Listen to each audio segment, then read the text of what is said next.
my great pleasure to welcome you to our second event of the Fordham-NYPL Lecture Series in Jewish Studies, and our I don't know, 12th event this semester or something like that. So if you haven't yet been to our events, I encourage you to sign up for our mailing list of Jewish Studies at Fordham.edu, or talk to me afterwards. And today, I am really appreciative for you coming on the Thanksgiving weekend, but it is a treat. We've been really looking forward to this talk by Professor David Assaf, who's one of our New York Public Library Fordham Fellows in Jewish Studies.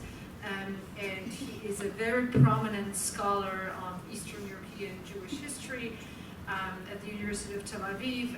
His long list of publications, books in Hebrew and English, is too long for us to read. It will take time from the fascinating talk, but the most recent major contribution to our knowledge is the joint effort of Professor Assaf and others, including Professor David Beal, a new history of Hasidism that just came out last year from Princeton University Press.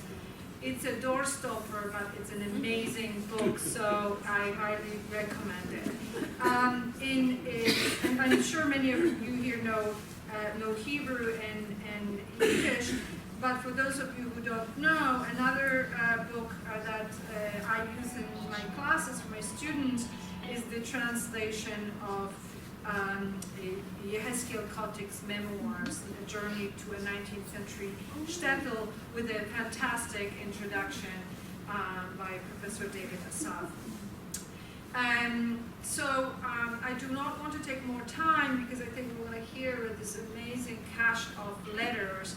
We all know about the YIVO autobiographies, but very few people know about the cache of letters of even younger children from 1935. So without further ado, I want to welcome Professor David Assaf to share his work with us.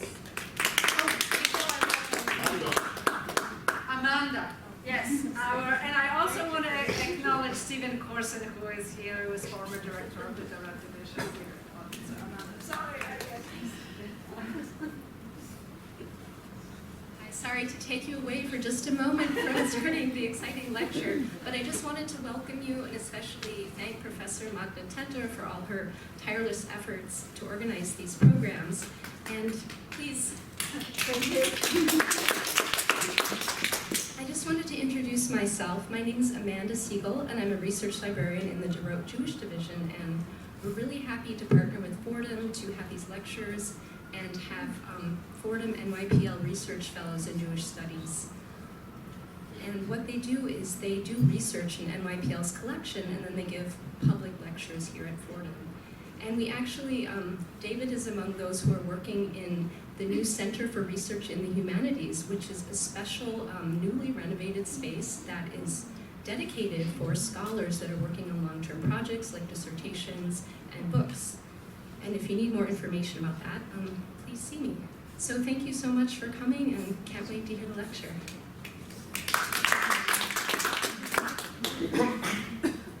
Now it's my turn. Thank you, everybody. By the way, Magda Yehezkel Kotik memoirs are now available in Polish. Just published a few months ago in Warsaw.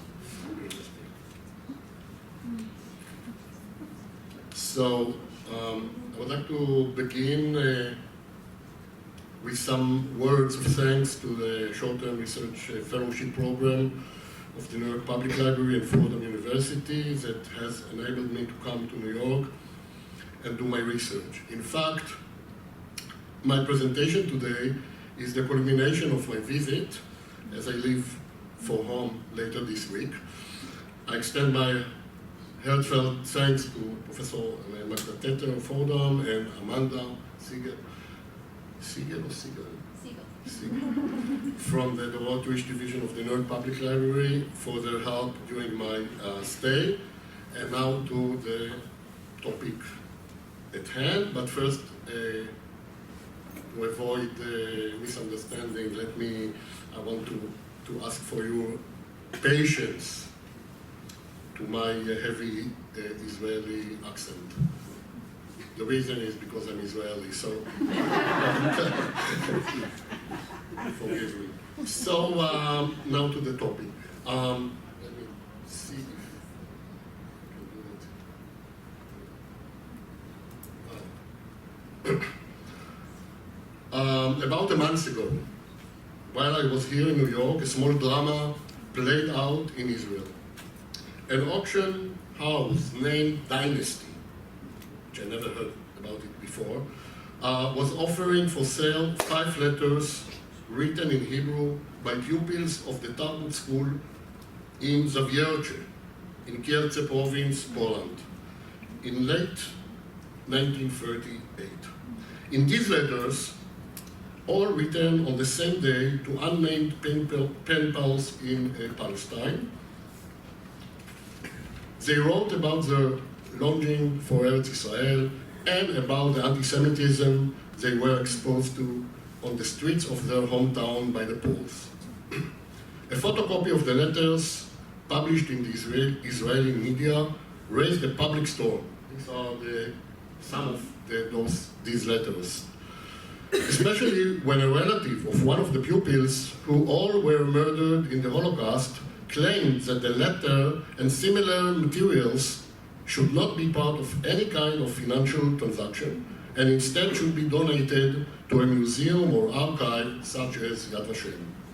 It soon became clear that these letters had been put up for auction by Mr. Dudi Zilberschlag, an ultra-Orthodox collector and antiques dealer, who is coincidentally a member of Yad Vashem board of directors. Mr. Zilberschlag, who had purchased the letters fairly and squarely from another dealer, claimed in his defense that the letters are not connected to the Holocaust, which is factually correct.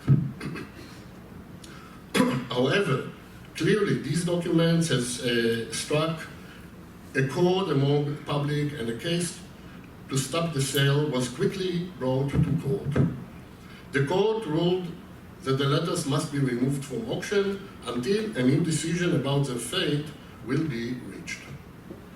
In any event, this has been very good news for me, for this new collection of letters is further proof of the practice of correspondence between pupils in Hebrew schools in Poland with pen pals in Palestine. It is further evidence that many more such letters must be in existence in other places, waiting to be located. As I will try to argue, these letters are a fascinating primary source for understanding the internal world of Jewish children in interwar Poland. My research, which I am conducting with my colleague, Professor Yael Dar of Tel Aviv University, who specializes in children culture, asks whether we can use these sources to trace and understand the I, or the self, of Jewish boys and girls who studied in Hebrew elementary schools in Poland between the world wars.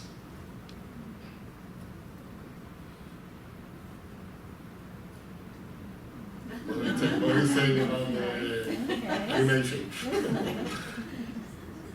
In an attempt to answer this question, we have based our study on a unique archive of some 90 letters written in Hebrew between 1934 and 1935 by boys and girls who studied in the Tarbut elementary school that was founded a few years before, in 1930, in the town of Nowy Dwór, Mazowiecki, northwest of Warsaw.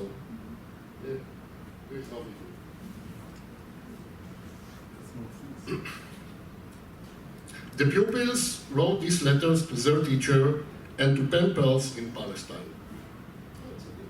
What is it? To change? Pointer. In presenting some examples from this collection, I hope to shed some light on the private life of these pupils as reflected in their writing, and show the complexity of their own concept of the self. It is important to make it clear that I'm speaking here about children, not teenagers, and certainly not adults who are writing about their childhood. Until now, the research and scholarship of the world of the Jewish child in interwar Poland has depended primarily on texts written by young adults or adults who wrote about their childhood. The most well-known example is the collection of autobiographies from the three contests in 1930, 1932, and 1939, sponsored by YIVO, at that time based in Vilna, which were written by youth between the ages of 16 and 22. Those young people had a developed political and social sense,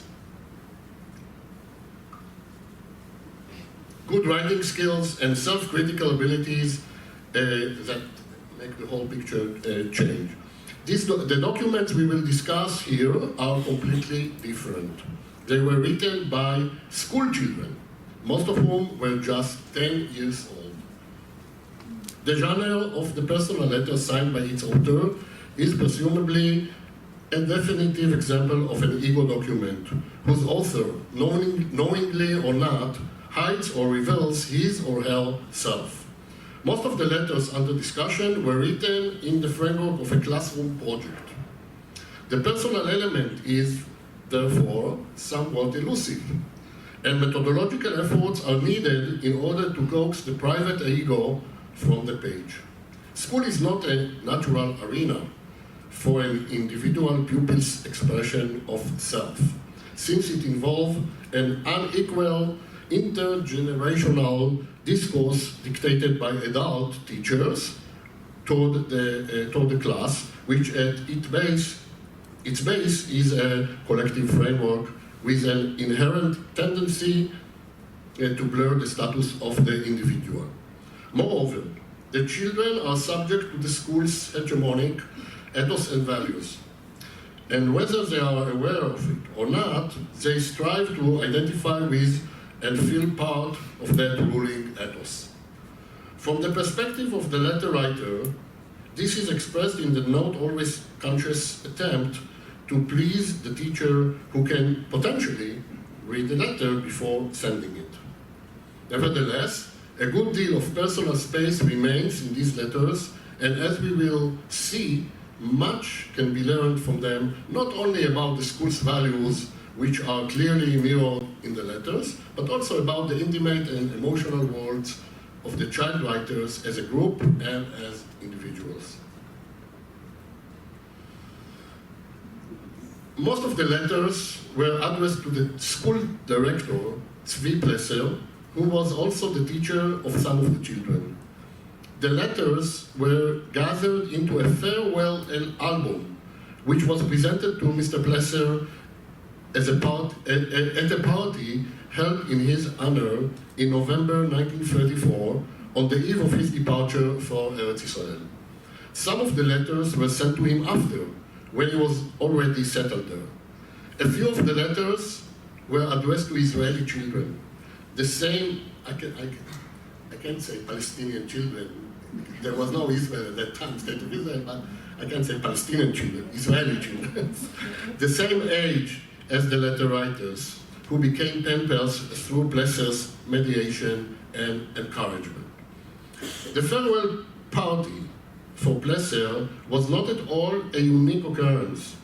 It was a widespread custom in Poland to arrange such events, and we have evidence of similar parties that were held in other schools for teachers or pupils who were immigrating to Palestine. This is the invitation to Plesser, Mr. Plesser party, and we can see here an interesting picture. Here, for example, is a photograph from a Tarbut elementary school in Yanov, in the Kovna district, what we call today Belarus, with the inscription commemorating the immigration of the teacher, Mr. Y. Sandler, The date is September 24, 1935, and we can guess that this teacher also received farewell letters from his students and colleagues. Okay. A word of the state of Jewish schools in Poland in the interwar period. The number of elementary school pupils, in other words, children ages 7 to 14, in all the Jewish educational network active in the mid-1930s was approximately 230,000. It's okay, Mike? I'm talking about Yiddish, Hebrew, or private schools, and to this number we must add a similar figure of pupils who studied in the Polish state school system. So we're talking about some 500,000 pupils. On screen is data published in one of the Tarbut's journal from 1932. You realize the rapid expansion of the institution within 15 years, from 51, well, let's see how it works. How do you do that? I don't know. No, the bottom one with the... Here, institutions, teachers, students. Okay, so you can see from 51 at the beginning of 1918 to 315 in 1932. And a report by the Joint Distribution Committee from 1936 counted 44,880 students in 269 Tarbut schools, all across Poland, so more or less the same number. The Tarbut school in YIVO was a small institution which operated under the supervision of the Tarbut Center in Warsaw. There was two centers, one in Warsaw, one in Vilna. The Tarbut schools in Poland, which included kindergartens, elementary and high schools, and teacher training seminaries, shared the secular nationalist ideas of the Zionist movement, but was not anti-religious at all. Tarbut teachers prepared the pupils for pioneering life in Palestine, and therefore most of the curricula was conducted in Hebrew, with the exception of a few subjects that were taught in Polish, in accordance with the requirements of the Polish Ministry of Education, such as language, history, or literature. The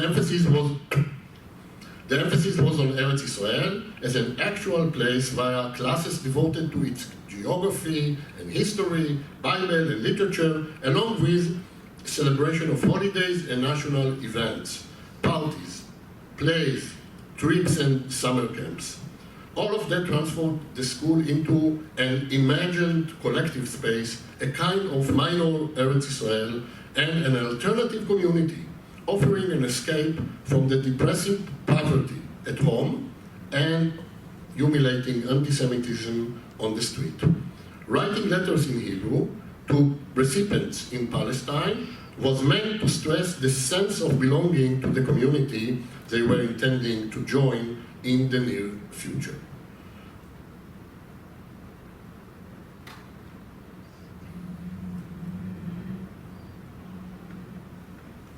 Zvi Plesser, this handsome guy, and I had the pleasure to meet his son. He died already, but I met his son.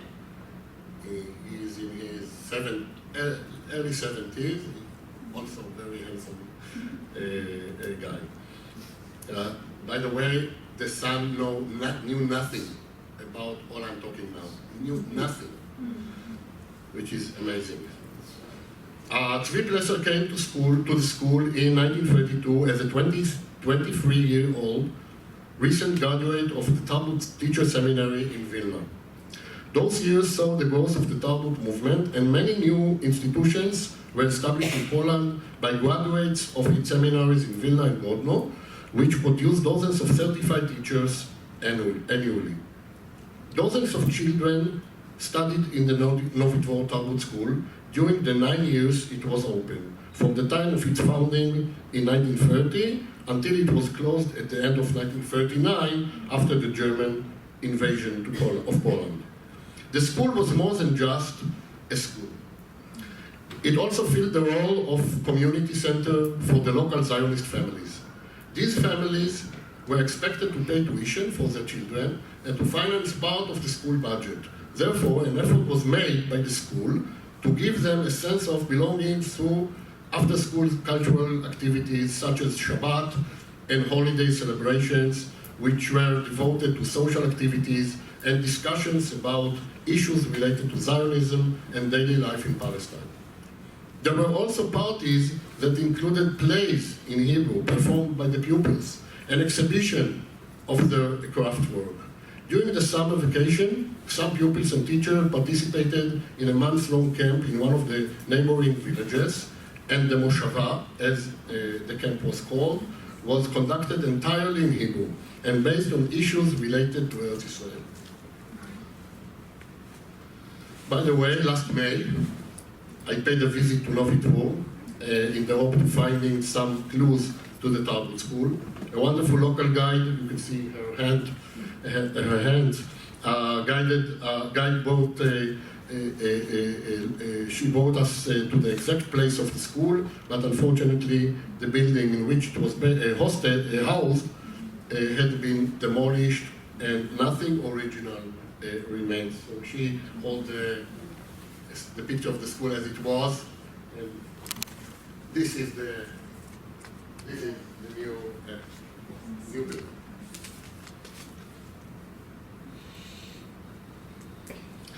The pupils' letters were preserved by their beloved teacher, Tzvi Plesser, who mentioned them already in the article he wrote about the school, which was published in 1965 in the YIVO Izkerbuch. The original letters ended up with one of the book's editors, and his grandson passed them on to me. You can see him. This is Mr. Plesser.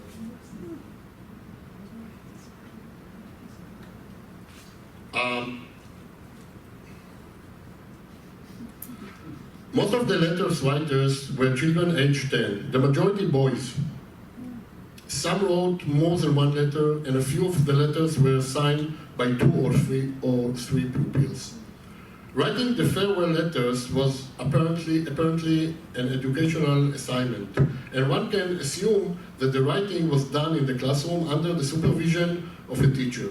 Nevertheless, the letters were written in a free form and without the teacher's intervention.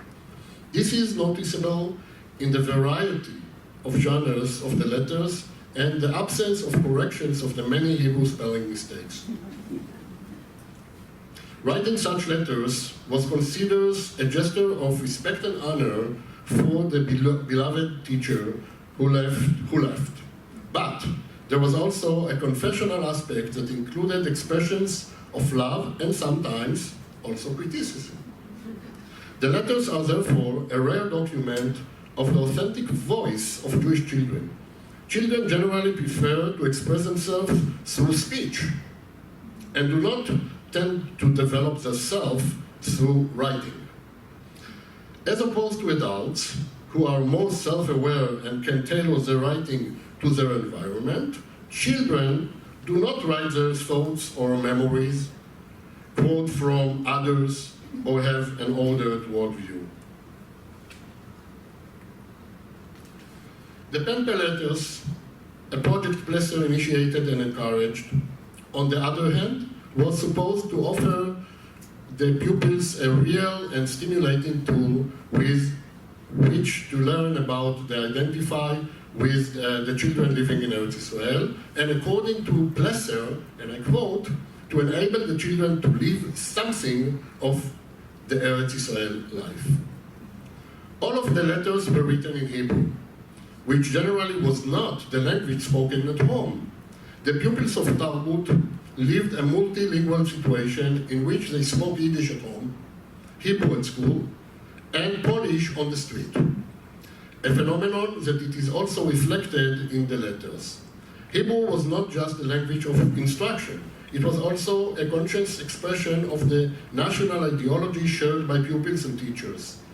But writing to the teacher who taught them this language also carries in it a divisive and hierarchic element. And therefore, we must look at them as texts that sought to please and show knowledge, whether through writing in a high and artificial style or by expressing the values of the school. Indeed, the children make broad use of Zionist slogans and idealistic images of life in Palestine. They voice criticism of life in the diaspora and impatience about their own immigration. They admire the ethos of heroism and sacrifice. They mentioned Pupils and other heroes. Elevate the value of agricultural work and wonder at Palestine's imagined landscape, including the perennial sunlight and warm weather that are the antithesis of the freezing cold Polish winter. They also adopt physical image of Palestine, the most prominent being a strong desire to travel the country and, believe it or not, eat oranges. Eating the sweet fruit is perceived as a metaphor for the life of happiness of those living in Palestine and stands a stark contrast to the flavorless potatoes of Poland. They speak about it not once, many times. A typical example of is a letter written by Israel Lerich, who we will return to again later. And I quote, "I think that in Palestine, they gobble up oranges like potatoes here, and that the pioneering work is immense, as is the work in the fields and the orchards. And the Hebrew language rings throughout the land. Over here, it is cold. It is snowing and windy. Nothing here is alive, because there are no birds always singing what is in our souls, that we are not happy here, and nature is not as it should be." End of quote. Despite the stereotypical writing patterns common to all the children, a personal discourse can also be detected. The personalities of some of the writers jump out from the page, bringing up complex relationship between them and their teacher. Thus, for example, there are the insulted writers who complain about not receiving a reply to the letter. There are expressions of admiration and yearning for the former teacher, and also criticism of the excessive demands he made on them in the past and his strict discipline, including, believe it or not, the use of physical punishment, which apparently was customary in the school. It was a big surprise, I must say, a big surprise for me to find out that physical punishment was conducted there. The teacher now also serves as an address to voice criticism about other teachers. The letters reveal as well the children's relationship with their parents and with the non-Jewish surroundings. Also present in them is the daily school routine against the background of classroom events such as substitute teachers, preparation for special events, or the marking of the death of Marshal Yosef Pilsudski. Naturally, they also contain a lot of information about leisure time, what they read, sang, and the games they played. One can say that the ego revealed in these letters is divided. On one hand, there is the self that perceives Poland not only as a place of exile, but also as a land of darkness, where the conditions of... I'm sorry. All right, we will reach it very soon. But also as a land of darkness, where the conditions of existence are intolerable, as opposed to the sunny, optimistic future that awaits in the homeland. But on the other hand, there is the self that is aware of the real life that exists in the same diaspora, and a deep identification with the suffering self, with this suffering self. There is no duality splitting the pupil between opposite, positive, and negative poles, but it is a complexity that requires a more moderate and less decisive perspective of the concept of diaspora in Zionist thinking. And I mean, especially to what we call shlilat hagalut, the negative of the diaspora. For this presentation, I will focus on the letters of one child, Israel Erich, from whose letter I already quoted. He wrote 2 letters to his teacher, Tzvi Plesser, and shared in the writing,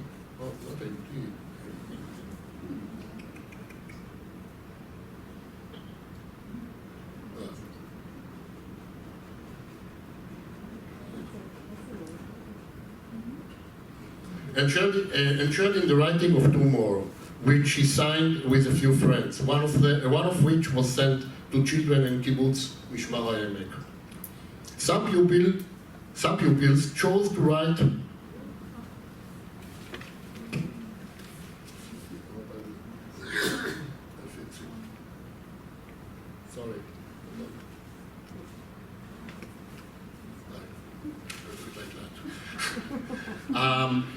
some pupils chose to write the farewell letters as a poem, but Israel Erich, like most of the pupils, as you can see in the photocopy, chose the classic prose style spread over an entire page, showing awareness of the graphic aspect of organizing the text within the frame of a standard piece of notebook paper. At the top of the page is a formal celebratory heading, found also in many of the other letters. A letter to the teacher Tzvi Plesser, who is making Aliyah to Eretz Israel. And at the bottom, below, a cluster of Zionist blessings. And now I congratulate the teacher with health and successful immigration, and may he be a loyal pioneer for the land flowing with milk and honey. More cliches than that, hard to find. It's difficult to find. Zionist cliches are spread throughout the letter, as it is to be expected from a Tarbut pupil, and as was required by celebratory event at which this letter was presented, the immigration of the teacher. He describes, alongside the predictable context, Lerich's writing reveals strong emotions. He describes with frankness an internal struggle between his Zionist self, which in his fantasy lives in Palestine like his teacher, and his abandoned self, which is jealous of the teacher, who managed to escape and leave his pupils behind in the harsh reality in Poland. This tension is expressed in a wide range of feelings toward the teacher, from warm feelings, admiration, gratitude, and the hope to soon see him in the homeland, to jealousy, anger, and despair. The letter begins like this. You can read it, right? I don't have to read it again, but I will read it anyway. I'm writing in this notebook a letter to the teacher, and when I start write, my hand shakes when I feel that our dear and good teacher is leaving us and going up to Eretz Israel. And I write the following. On one hand, I'm happy that the teacher is moving to build the Jewish homeland. And on the other hand, I'm not satisfied that this dear teacher who gave us knowledge and wisdom for 2 years and now is leaving us. And if a new teacher comes, he will ruin everything that you did with us.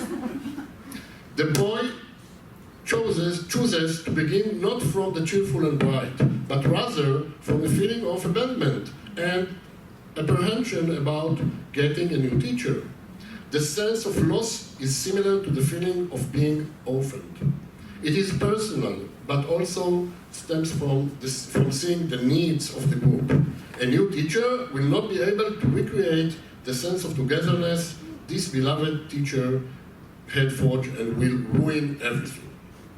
The transition from the personal to the group, from the singular to the plural, is in common with other letters. It reflects the writer's unique self, who see in the relationship between teacher and pupils a mirror image of an alternative family. The teacher is a kind of father figure, and his pupils are like brothers.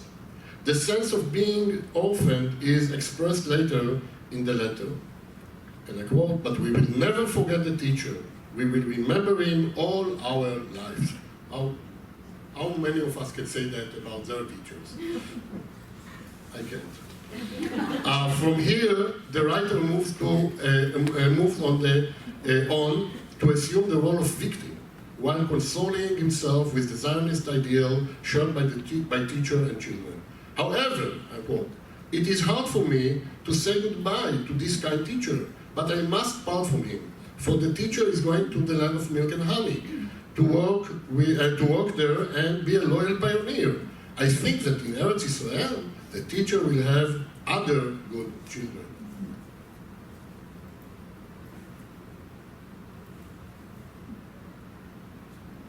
Oh, I'm sorry. This is the writer's choice of the term children and not pupils echoes the perception of the teacher as father. The image of the teacher's potential new class in Palestine arouses the writer's feeling of jealousy. But I ask the teacher that when he is in Eretz Israel with other children, that he will not forget us by writing letters to us. In other words, the move from here to there is not just fulfillment of a Zionist ideal, but also a threat to the image of his former class, and voices an inherent sense of inferiority in the face of the children in Palestine who are being rewarded with an admired teacher without having done anything to deserve him. Next comes a tone of indirect accusation, of abandonment, connected to the real Poland in 1934. And I quote, "But now, when I see the teacher is going to the land of milk and honey, I have the greatest envy in the world. The dear teacher who is going to the land of Israel, where he will certainly come to no harm. They will not beat him. They will not say about him, 'Jew, go away.' But I and the rest of the Jews are not safe as the teacher is safe in Eretz Israel. The teacher is certain he will have work there, and we are not so certain." From here on, Lerich reins in his desperate tone and reveals back to the Zionist cliches he absorbed in school. But, and I keep quoting, "But I have hope there will come a time when all the Jews will return to their homeland, and there we will work our land and meet with our kind teacher." And just before reaching the bottom of the page, at the end of the letter, the self burst out again. Lerich asked for a final accounting with his teacher on painful subject for which he assumes the plural, as if he is speaking in the name of his classmates. And I quote, "But we won't pay attention that the teacher hit us. I think that the teacher didn't hit without reason, but because he wanted us to learn something. For this, the teacher hit us." Reference to corporal punishment, a phenomenon we thought did not exist at all in modern secular schools, appears in letters of other children who also forgive the teacher, express understanding for some concealed educational reason, and justify it. Emphasizing the issue of physical beating in the letters, along with understanding and forgiveness, suggests an open wound.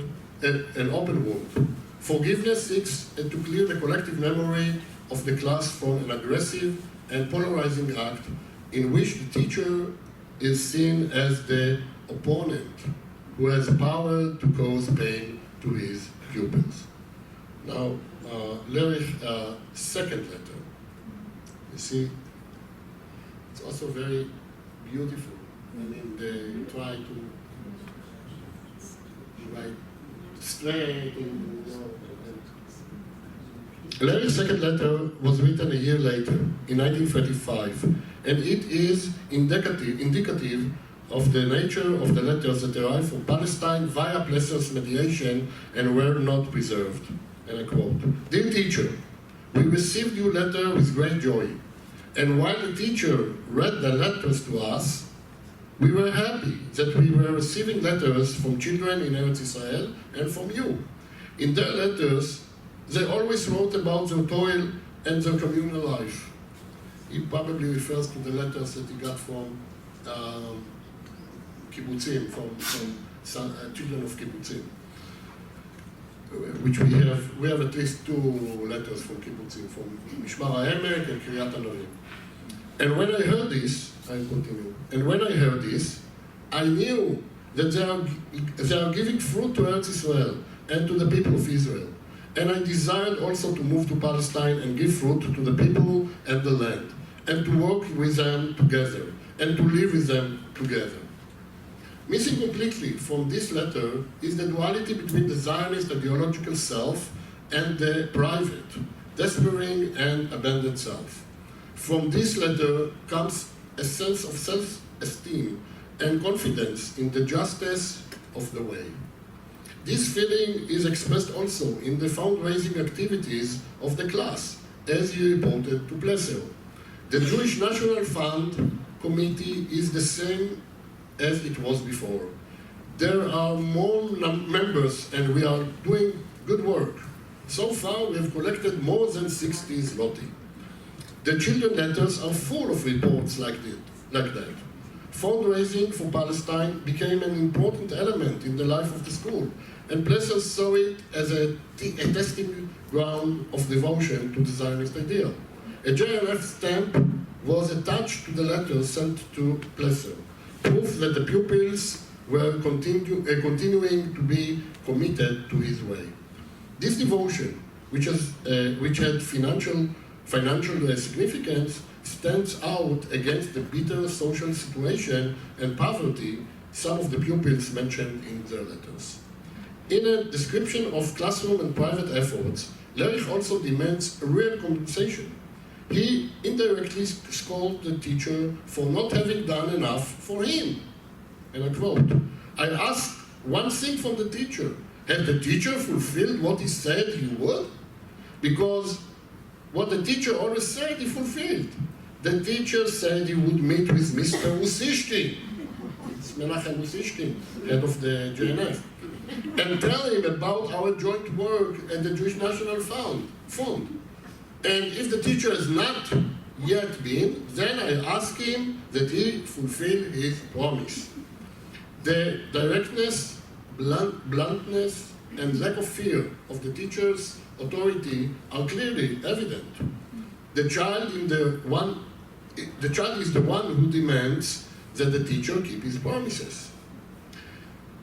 These traits also emerge from other letters, such as a letter signed by 2 pupils who undertook an independent initiative and wrote directly to Menachem Usishkin and Henrietta Sold. And we have the letter, who at the time ran the Youth Aliyah project,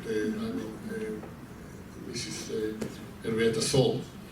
They expressed a desperate desire to immigrate to Palestine and to get certificates and assistance, which we, unfortunately, Henrietta Sold couldn't help, because all the certificates kept for youth from Germany, not from Poland. So she couldn't help them at all, unfortunately. Very tragic. In conclusion, we saw samples from the letters of one boy, and of course, I could have brought many other interesting examples. Israel Erich was a child torn between 2 mental spaces, his home and immediate surroundings in YIVO on one side, and the school and Eretz Israel on the other. The beloved teacher, Tzvi Plesser, who immigrated to Palestine, was a central figure in the formulation of his pupils' worldview. Their writing to him after he left his position was an indirect channel in which the child could reveal his doubts, frustrations, fears, and hopes. I assume that the collection that we possess is not the only one and is part of a pen pal culture that was customary in other Tarbut schools. Letters like this made their way to Palestine and today might be in archives or private collection. And I mentioned in the beginning of my talk a very recent example. We recently also found another farewell album presented to Mr. Ze'ev Lerman, a principal and teacher in the Tarbut Elementary School in Baranovich, also in today's Belarus, on the day he immigrated in early 1936. So you can see some samples. This album included dozens of letters in Hebrew written by the pupils with their photographs attached to each letter. These letters are shorter than those of YIVO and were written in a uniform format, and most are missing any personal and emotional expression. Finally, anyone who deals with these letters cannot ignore the elephant in the room. That is what we know and what the writers could not have imagined. Most of the children who wrote these letters were murdered in the Holocaust and did not realize their dream of immigrating to Eretz Israel. This fact gives the letters a tragic dimension, but we repeatedly remind ourselves not to read the letters in light of what happened after, but to interpret them only in the context of the time they were written. Either way, the conclusion of this research is a modest memorial to those children and to a world that was destroyed and is no more.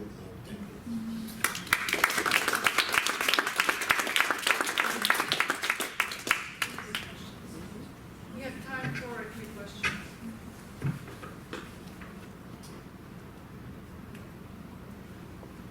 I just want to point out to you that my hometown of Benjamin, What?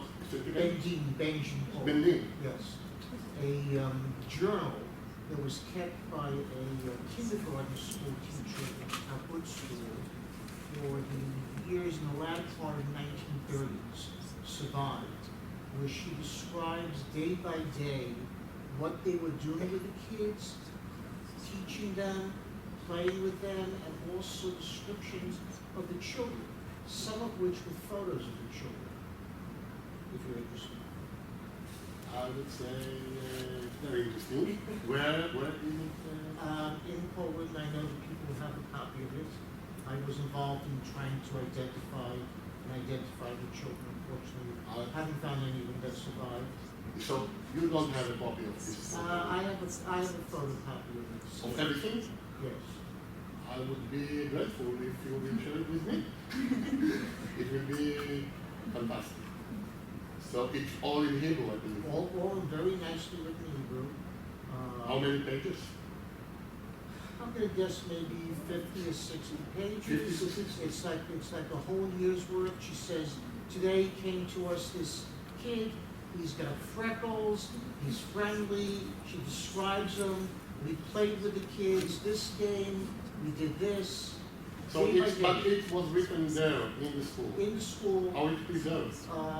I believe the teacher may have emigrated to Palestine and it survived. So, but you said it's the physical Where product the is in original Poland. is, I don't know where the original is, but the photocopy is there, and the people in The people the in Poland in and also Poland photocopy. had asked me to do translations and identify the children.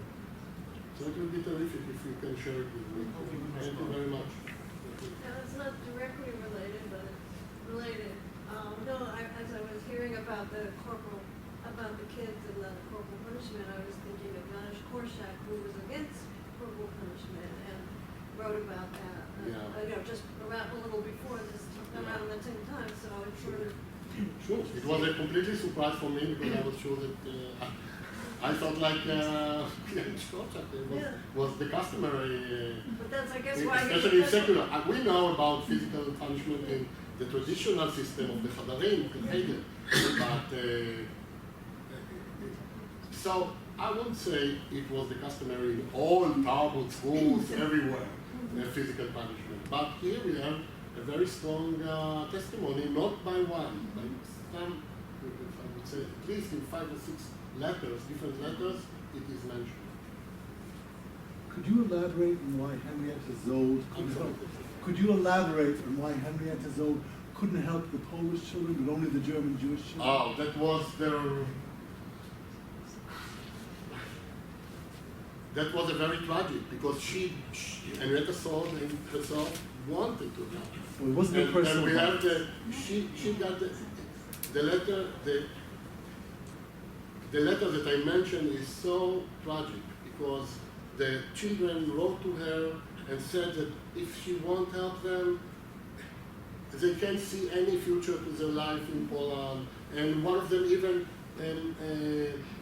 suggests some hints that he will commit suicide if he won't get a positive response. And we have some letters that Mr. Osishkin got the letter and forwarded it to Henrietta Zold, and she got, some bureaucratic process. But the truth is that she was not able to help because the whole arrangement of Aliyat HaNoar, of the youth Aliyah, aimed only for Germany children, not from other countries, because it was involved with a question of the British also involved, and well, I'm not expert on Henrietta Zold and Aliyat HaNoar, but Aliyat HaNoar was completely only aimed for Germany. And she was hopeless. She couldn't help. She wanted to help, but she couldn't do it. And also, you have to keep in mind that immigration to Palestine was limited by the British mandate, by certificates. You have to get certificate, okay? And it was a limited quota. What year was the letter that they showed? What year did these children write to Sishkin and Zold? What year was What the year? letter? What year? What year? Oh, the same year. 1930, I believe 1935. 1935 or 1936. So it was the Polish anti-Semitism at that Yeah, that was clearly, yeah. My father immigrated from Poland, Palestine in 1939 at the age of 20. My mother also. At the age of 23. And referring to the corporal punishment in Warsaw, I can never forget what he told me. This was common in the family to beat the children. For example, he said that he will never forget how to multiply 6 multiplied by 7 because he got 42 lashes. And he said that you wake him up in the middle of the night, he will tell you exactly. And it was a traditional family or secular? Traditional. Traditional. Well, this is a very interesting issue, the corporal punishment, because frankly, I was raised in Tel Aviv in the 60s, and I went to a very modern school. And I still remember my teacher that she called me to the table, and out of the blue, she had some kind of statistics. I still remember that. In the United States, United States also. So it was so surprising. And as we know, as parents, sometimes, we speak out loudly about. We have 2 questions over there, yeah. 1 here and 1 over there. You go first? Yeah. I wonder, the teachers, do you know what their background? Did they come from Yeah, he came, Orthodox, Mr. Blasphemy. Cheder education, and how did He came from a very small town in Galicia, I think. I'm not sure right now, I'm not remember right now the name of the shtetl. He came from a shtetl, but he was secular. He was secular. He got probably, as everybody got, a traditional education, but he was secular. As I said, all Tarbut. He went from this shtetl to the seminary in Vilna to be to get to be a certified teacher. This is what I know about him. And he met his wife already there, and they get married in Palestine. That's, So, no, I mean, I don't know much more. So most of the teachers were already totally secular? That, I guess most of them came from secular, modern Zionist families. Absolutely. Yes, most of them, and we know many of them. We know because until recently, most of them are still alive. So a question over there. Thank you very much. It was a very enlightening lecture. Question I have is, did you or anybody ever trace down the kids to see if anybody survived and made it to Palestine? Or I know most of them were, killed in the Holocaust, but Good question. And I have to say that I myself is divided about it, and I don't know. Naturally, most of them killed. We know about some of them that murdered, some of them, for sure. And frankly, I didn't do research about their fate. I don't want it that this fact will influence about the research, because I mean, it is interesting. It is very emotional, of course, and this is the elephant in the room, but it is not relevant to the research itself, their fate after, because we concentrate on their voice as children in the time of they wrote the letters, not what happened, tragic as it was after them. It is, thank you. in the personal level, it's very interesting. And I have to say that preparation to this talk, I went to Yad Vashem database. They have, database about the pay victims testifying pages, and it's already it's very good database, well developed, and everything scanned. I couldn't find Mr. Israel Erich there. There is many Erich from YIVO. I couldn't find Israel, which is so it's also an interesting evidence that the data of Yad Vashem is not complete at all, by no means, no complete, and very much many Jews are not mentioned at all. You decide. Yeah. I had a question, but I just want to make a statement. The question is, I'm intrigued by the letters, and I'm wondering if the Diaspora should make an effort to seek these letters out. We know that people have stuff in their homes. We know that people have stuff in drawers. Is there an effort to, because of all this publicity, is there an effort to really seek out these letters now? Because it would be really a treasure trove to find, letters, because so many Tell me how to do that, I will do it. No, Yad Vashem doesn't. No, Yad Vashem doesn't. They do a marketing thing, but they go, very specifically, say specifically Tarbut schools, because that would be so. And the Holocaust Of Museum course, in we look DC for does more and more letters like that, which will, but when to find it, it's absolutely, we are certain that such letters in private homes and in private collections, and from time to time it's come up. And while when the case months ago in Israel happened, so there was not many, but some articles in the media, the internet, and I also comment in the talk bag and I said, my name is so-and-so, and I'm working on this project, blah, blah, blah, blah, blah, and this is exactly what we look for. So I call people who are reading that if they have anything to say to me. And at least one responded with a letter of children that sent to, but this was a letter that sent to his family, that the child sent to his family, not to a pen pal. But it's, you're right. I'm going to add one thing. I go into civil records. I'm very interested in Can you speak up? I'm interested in civil records, and what's amazing is the civil records in Poland, so many towns, how they're intact, and it's not difficult if it wasn't destroyed, and most were not. I've done this to go in and to pursue a person. You see the nail. Yeah, I know that. You could We're some messengers yes. in You could see someone when when he's Poland. born, and it would be very.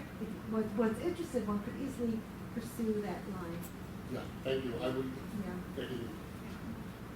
Just, do you know what happened to what was his first name? Or Lesser? Mr. Plesser, after he went to Yes, Palestine? this we know for sure because he made a family. He built a family. He married. He lived in Rehovot. He actually, when I interviewed his son, he was probably not so pioneer as the pupils thought he is, and he didn't go to kibbutz or to agricultural life. He settled in Rehovot. He became a teacher, and always involved in Keren Kayemet, in the Jewish National Fund, and was in fact, a simple man, an ordinary man. He was a teacher, and basically this is what he did. Not something. He continued to be heroic. he was an educator. Yeah. Also. So they were writing back with the cliches, the pen pals Yeah. were writing Right. back with similar Right. cliches. But many, as we know, that many of Tarbut children who made Aliyah when they could became very.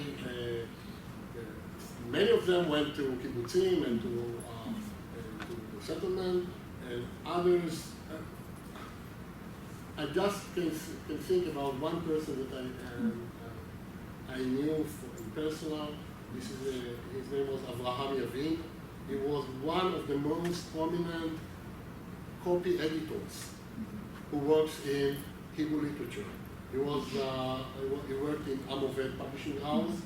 He was the copy editor of the most prominent authors, such as Meir Shalev and Chaim Be'er and Amos Oz, and all of them who published in Amoved.